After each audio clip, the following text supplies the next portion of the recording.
Chapter 11. The Challenge Response. Sometimes it seems that problems are the number one fact of life. No sooner is one solved than another appears to take its place. The process seems endless, and in all practical respects, it probably is. No matter who they are or what they do, every person experiences problems, difficulties, unexpected reversals, and crises that knock them off balance and often threaten their very survival. That's why problem solving is one of the most important skills you need to gain for success. It's estimated that every business has a crisis every 2 to 3 months that, if not dealt with quickly and effectively, can threaten its survival. Similarly, each individual has a crisis. It may have to do with personal, financial, family, or health matters every 2 or 3 months. When the going gets tough, the tough get going. It is only in crunch time that you demonstrate to yourself and others what you're really made of. As the Greek philosopher Epictetus once said, circumstances do not make the man. They merely reveal him to himself and to others as well. Between 1934 and 1961, historian Arnold Toynbee wrote his 12-volume series, A Study of History, in which he examined the rise and fall of 26 civilizations over 3,000 years. Much of what he discovered in the life cycles of those empires applies to the rise and fall of business and industries, large and small, and to individuals as well. Toynbee found that every civilization began as a small tribe or group of people that was suddenly faced with a challenge from the outside, usually an attack from hostile tribes. To deal with this external threat, the leader had to immediately reorganize and respond effectively in order to survive.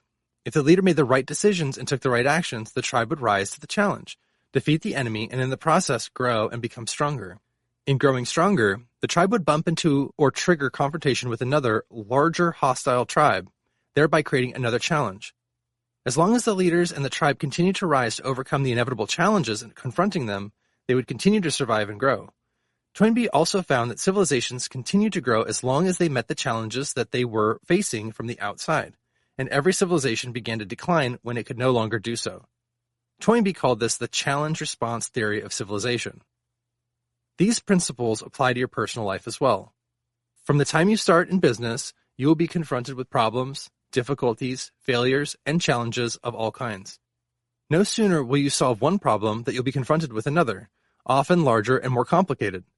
Your personal level of responsibility determines your survival, success, health, happiness, and prosperity. Everything is contained in your response. Toynbee also found that the challenges came unbidden. Nobody could anticipate them or prepare for them. The only part of the equation they could control was the response to the challenge. Everything was in the response. It is not what happens to you, but how you deal with it that counts. The only way to realize your full potential and become everything you are capable of becoming is by dealing effectively with crunch time. The only way to achieve all your goals is by responding effectively to the inevitable crisis of day-to-day life. The good news is that right now, you have within you everything you need to deal with any problem or crisis you will ever face. There's no problem that you cannot solve by applying your intelligence and creativity to finding a solution. There's no obstacle that you cannot overcome or get around if you are determined and persistent enough. Stay calm. The first rule for surviving and thriving at crunch time is to stay calm. When you experience a sudden setback or reversal, your first job is to seize control of your thoughts and feelings and make sure to perform at your best. When things go wrong, the natural tendency is to overreact or react in a negative way. You can become angry or upset or afraid. The stressful thoughts and negative emotions immediately start to shut down major parts of your brain, including your neocortex, the thinking part of your brain, which you use to analyze, assess, solve problems, and make decisions. If you don't consciously and immediately assert mental and emotional control when things go wrong, you will automatically resort to the fight or flight reaction. You will start to react emotionally, because you won't have the capacity to think calmly and clearly. The starting point of staying calm in a crisis is to refuse to react automatically and unthinkingly. Imagine that every situation is a test to see what you're truly made of. Imagine that everyone is watching and waiting to see how you will respond. You can keep yourself calm by resolving to set a good example. Be a role model for others and demonstrate the correct way to deal with a major problem, as if you were giving a lesson. Remember, your response to the crisis is everything. This is the test. The primary source of negative emotions is frustrated expectations. You expected a thing to happen in a particular way, but something altogether different has happened. The two major forms of negative emotion are triggered, your old enemies, the fear of failure and the fear of rejection. Either of them can cause anger, depression, or even paralysis. You experience the fear of failure when you're dealing with a potential loss of money, customers, position, reputation, or the life and well-being of another person. You experience the fear of rejection, which is closely associated with fears of criticism and disapproval. When something goes wrong, you feel as if you are not capable or competent, or that others will think poorly of you. Your thoughts, emotions, and actions are largely determined by your explanatory style, the way you explain or interpret things to yourself. Fully 95% of your emotions, positive or negative, are caused by the way you interpret the things that are happening around you. Although your mind can hold thousands of thoughts in a row, it can only hold one thought at a time. You're always free to choose that thought at any moment. Here's an example. Instead of using the word problem or crisis, simply use the word situation. A problem is negative, but a situation is neutral. You say, we are facing an interesting situation here. That keeps you and everybody calm. Even better, use the word challenge. This is an interesting challenge that we hadn't expected. Or even better, use this is an opportunity to describe a setback or difficulty. Using these words keeps your mind positive and creative and also keeps you in complete control. Stay calm by refusing to catastrophize. Few things are ever as bad as they seem initially. Ask questions of the others involved and listen patiently to the answers. Talking over the problem with a spouse or a trusted friend can help immensely to keep you calm and controlled. Within every problem you face is the seed of an equal or greater benefit or advantage. When you discipline yourself to look for the good in a situation and seek the valuable lessons that it might contain, you automatically remain calm, positive, and optimistic. Remain confident. Another key to mastering difficult situations is to remain confident in your abilities. The natural reaction to an unexpected reversal is to feel stunned, shocked, and angry as if you had just been punched in the emotional solar plexus. Although this is normal, remember that you have the ability to rise to any challenge. Talk to yourself positively. To rebuild your self-confidence, say things like, I like myself, I can handle anything, or I can handle anything that comes along. You can neutralize the negative feelings triggered by the fear of failure by repeating over and over to yourself, I can do it, I can do this, I can take care of this. Talk to yourself in a positive way. Tell yourself that you can do anything that you put your mind to. Tell yourself that there is no problem that you cannot solve. The Worry Buster Formula. There's a wonderful way to deal with any crisis or problem, and it's called the Worry Buster Formula. Use it in every situation. It consists of 4 parts. Number 1. Define the problem clearly, preferably in writing. Most problems can be solved if they are clearly defined at first. Remember, in medicine, they say accurate diagnosis is half the cure. When we have a challenge in our company, I'll often sit people down and ask, all right, what exactly is the situation? We will write it on the flip chart or whiteboard. As we do, people say, well, no, it's not exactly that. What about this? We will keep writing it out until the situation is clearly described. Once it is, in 50% of the cases, there's an obvious solution and we're back to work. Number 2, ask yourself, what is the worst possible outcome of this problem? What is the worst thing that can happen? Look at everything. You could lose your money, your time, your customer, your business. Identify the worst thing that can happen clearly and honestly. Number 3, resolve to accept the worst should it occur. Say, all right, if this occurs, it won't kill me. Once you've decided to accept the worst, your mind becomes clear and calm. You can begin thinking about the future because all of the stress is gone. Number 4, begin immediately to improve upon the worst. Begin immediately to make sure that the worst doesn't happen. What can you do right now to resolve the situation? Whatever it is, concentrate single-mindedly on reducing the worst possible consequences, and you're back in complete mental control of the situation. The only real antidote to worry is purposeful action in the direction of your goals. Self-confidence and self-esteem come from a feeling of forward motion towards your goals. Get so busy working on the solutions to your problem that you don't have time to worry about what has happened, especially things that you cannot change. Then move forward. Qualities of leaders. The most common quality of leaders throughout the ages is vision. Leaders have a clear, exciting vision of where they want to go and what they want to accomplish in the future. The second most common quality of leaders is courage. The fact is that everyone is afraid. We all have fears of different kinds, small and large, hidden and exposed. As Mark Twain said, courage is resistance to fear, mastery of fear, not absence of fear. The worst effect of the fear of failure is that it can cause paralysis. People go into a state of emotional shock. Emerson once wrote, If you would become a success, you must resolve to confront your fears. If you do the things you fear, the death of fear is certain. You develop courage in yourself by facing your fears and doing the things that you are most afraid to do. In business and in personal life, the most prevalent fear is the fear of confrontation. You have to develop the courage to confront the difficult people in your life and to resolve the situation. Fortunately, you can develop courage by acting courageously. When you do something you fear, you feel more courageous. In life, the courage follows the courageous behavior. As Emerson wrote, "Do the thing, and you will have the power." An old man once said to his grandson, "Act boldly, and unseen forces will come to your aid." Author Dorothea Brand once wrote that the most important advice she ever received was this: "Act as if it were impossible to fail, and it shall be." The reality principle. Jack Welch, the late president of General Electric, said that the most important of all leadership principles was the reality principle. Facing the world as it is rather than as you wish it to be. In any difficult situation, begin by asking, what's the reality? Harold Janine, the executive who built ITT into a $560 billion international conglomerate, said that the most important element to solving problems is to get the facts.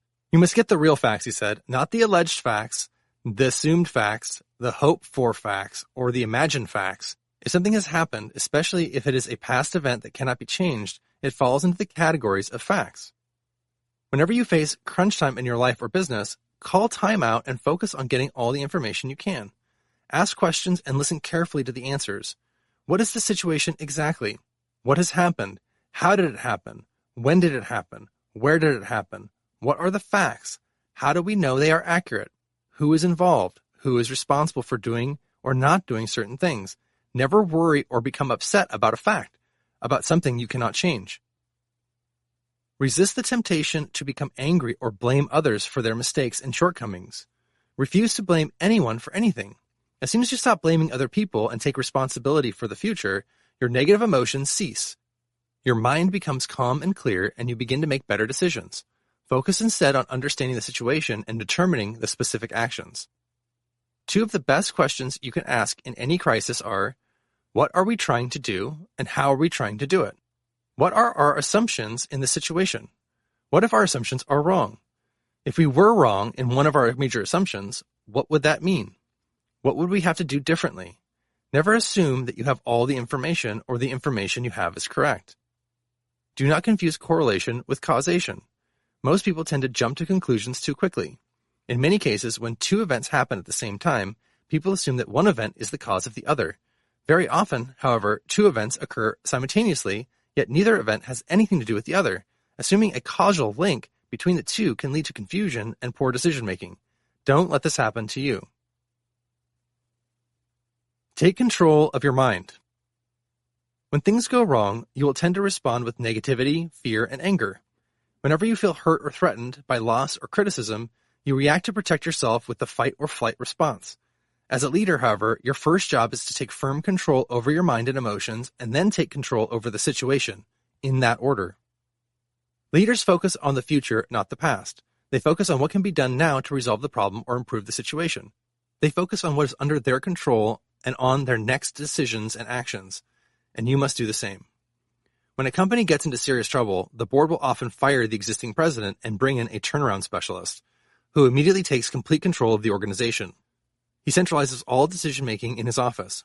He takes control of all expenditures right down to signing every check so that he knows exactly what monies are going out of the company and to whom. He then acts boldly and often ruthlessly, making whatever hard decisions are required and doing whatever is necessary to save the company.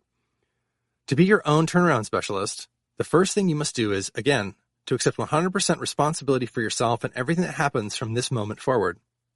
Leaders accept responsibility and take charge. Non-leaders avoid responsibility and pass things off onto others. You must especially keep yourself positive and focused. You do this by reminding yourself with these words, I am responsible. I am responsible. Or as Harry Truman said, the buck stops here. I'm the one in charge. Say to yourself, if it's to be, it's up to me. The 6 stages of grief. The psychologist Elizabeth Kubler-Ross described the stages that a person goes through in facing death, either of a loved one or of oneself, as with the terminal diagnosis. She identified 5 stages of grief: denial, anger, blame, depression, and acceptance. For a life crisis, we can add a sixth stage, resurgence, or taking control. Your first reaction to a major setback will often be denial. You will be shocked and you will feel that this cannot be happening. Your first reaction will be to shut it out and hope that it's not true. The second stage in dealing with a major setback is anger. You will tend to lash out at those you feel are responsible for your problem. The third stage of dealing with death or disappointment is blame. In business, it's quite common for a witch hunt to begin to determine who exactly is to blame and for what. This behavior satisfies the deep need in many people to find someone guilty whenever something goes wrong. The fourth stage in dealing with disappointment is depression. The reality sets in, an unavoidable and irreparable setback has occurred, the damage has been done, and money has been lost. Depression is often accompanied by feelings of self-pity, of being a victim. You often feel let down, cheated, or betrayed by others. You feel sorry for yourself. The fifth stage of dealing with difficulties is acceptance. You finally reach the stage where you realize that the crisis has happened and that it is irreversible, like a broken dish or spilled milk. You come to terms with the loss and begin to look toward the future. The final stage in dealing with a major setback is resurgence. You take complete control of yourself and the situation and begin thinking about what you can do next to solve the problem and move forward. Everyone goes through the first 5 stages. It's quite normal and natural. The only question is, how quickly do you go through them? The mark of mentally healthy individuals is their resilience in response to the inevitable ups and downs of life. As Charlie Jones, the great speaker, said, "It's not how far you fall, but how high you bounce that counts." Recognize that everyone makes mistakes. Things go wrong all the time. Even the best and most competent people do foolish things occasionally, as do you. If someone else has dropped the ball, instead of being angry or punishing, treat the person with kindness and compassion. Always try to assume the best intentions on everyone's part, and then focus on solving the problem and taking action. Creative abandonment. According to the Managers Institute, the most important quality necessary for success in business in the 21st century is flexibility. With the explosion in knowledge and technology, combined with the rapid growth of competition, products, services, processes, markets, and customers, changes are taking place at a more rapid rate today than ever before. Perhaps the most important tool that you can use to remain flexible and adaptable in turbulent times is zero-based thinking. You stop, stand back, and look at your business objectively, as though you were an outsider looking in. You ask this question: is there anything that I am doing today that, knowing what I now know, that I wouldn't do if I started up again? Discipline yourself to ask and answer this question honestly on a regular basis. Whenever you do, you see things in a different light. Is there any product or service that, knowing what you now know, you would not offer or bring to the market today if you had to do it again? If there is, your next question must be, how do I discontinue this product or service, and how fast? Peter Drucker calls this the process of creative abandonment. You must be prepared to abandon any product or service that is draining time and resources away from the sale and delivery of more popular and profitable products and services. Is there any activity or business process that, knowing what you now know, you wouldn't start up again today? Is there any expense, method, or procedure in your business operations that, knowing what you now know, you wouldn't start again? Is there any person in your business who you would not hire today, knowing what you now know? Is there anyone in your business who you would not promote, assign, or give a particular responsibility to, knowing what you now know? On a personal level, is there any relationship or situation in your personal life that, knowing what you now know, you wouldn't get into again today, if you could do it all over? Another way to cut your losses is to imagine that you arrive at work one morning to find that your entire business has burned to the ground. Fortunately, your staff is safe and standing around in the parking lot, watching the building as it was consumed in flames. As it happens, there are offices available across the street that you could move into immediately and restart your business. If this happened to you, what products and services would you immediately start producing for sale? What customers would you contact immediately? What business activities would you engage in first? Most importantly, what business activities, processes, and expenses would you not get into again today if you were starting over? If you ever should downsize, discontinue, or eliminate anything or anyone to save your business, you should do it immediately at crunch time. Don't delay. Cut off all non-essential expenses and eliminate all non-essential activities. Get back to basics. Focus on the 20% of your products, services, and people that account for most of your results. 4 steps for managing a crisis. As I've said, in a turbulent, fast-changing, highly competitive environment, you will have a crisis of some kind every 2 or 3 months. A business crisis, a financial crisis, a family crisis, a personal crisis, or even a health crisis. This is the critical moment in your business or life. This is the testing time. Whatever you do or fail to do can be extraordinarily important. It can have significant consequences, positive or negative, on the future of your business or your life. When a crisis occurs, there are 4 things that you should do immediately. Number 1, stop the bleeding. Practice damage control. Put every possible limitation on losses. In business, you must preserve cash at all costs. Number 2, gather information. Get the facts, speak to the key people, and find out exactly what you're dealing with. Number 3, discipline yourself to think only in terms of solutions, what you can do immediately to minimize the damage and solve the problems. Number 4, become action-oriented. Think in terms of your next step. Often any decision is better than no decision at all. Crisis anticipation. One key strategy for business and personal success is called crisis anticipation. You practice crisis anticipation by looking ahead into the future 3, 6, 9, and 12 months and asking what could happen to disrupt your business and personal life. What are the worst possible things that could happen sometime in the future? Refuse to play games with your own mind. Refuse to wish, hope, or pretend certain things could never happen to you. Develop an if this happened, then what mentality. Even if there is only a small probability that something disastrous could occur, the superior thinker carefully considers all the possible consequences of that problem and provides accordingly. Develop a contingency plan for possible emergencies and crises. What steps would you take if something went seriously wrong? What would you do first? What would you do second? How would you react? Look down the road into the future. Imagine what could happen and then come back to the present to plan well in advance of all the possible occurrence. To ensure that the crisis does not repeat itself, do a debriefing. What exactly happened? How did it happen? What did we learn? What could we do to make sure it doesn't happen again? According to Stanford University, the most important quality of the top CEOs among the Fortune 1000 corporations was their ability to deal with a crisis. How you manage the inevitable crisis is the true measure of your level of wisdom and maturity. Your ability to anticipate a crisis and learn from it is essential to your ability to deal with subsequent crises when they occur. Begin by identifying the 3 worst things that could happen in your business or financial life in the next year. What could you do today to minimize the damage from these crises? Identify the worst thing that could happen in your personal and family life. Then take the steps to make sure they don't happen. Apply zero-based thinking to every part of your business and personal life. Are you doing anything that you would not get into again today, knowing what you now know? Imagine that you could start your personal or business life over again. What would you get into? What would you get out of? What would you start up? What would you let go of? Accept complete responsibility for the problem. Take command, take charge, and get through the 5 stages of grief as quickly as possible. Refuse to blame anyone for anything except to acknowledge that people make mistakes.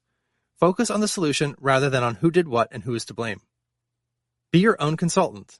Take any problem you are facing today. Imagine that you have been hired to analyze it thoroughly and make recommendations for solutions to your client. Be calm and objective, as if you were an outside advisor. Determine the nature of the problem by getting all the relevant facts.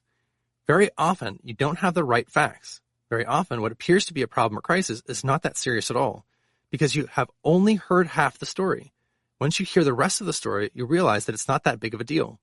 Take the time to investigate thoroughly before you react. Identify a person, situation, or action that you fear. Resolve to confront it immediately and get it behind you. Make a habit throughout your life of doing the things you fear, and the death of fear is certain. Whatever decisions you would make if your survival was at stake, make them now. Don't delay. Your ability to deal effectively with the inevitable crisis of daily life is the true mark of your character and personality. The starting point of effectively dealing with crunch time is to visualize yourself as calm, cool, and collected in the face of any unexpected problem or reversal. See yourself in your mind's eye as if you are completely in charge of any situation. Then, when the situation rises unexpectedly, you'll be mentally prepared to perform at your best.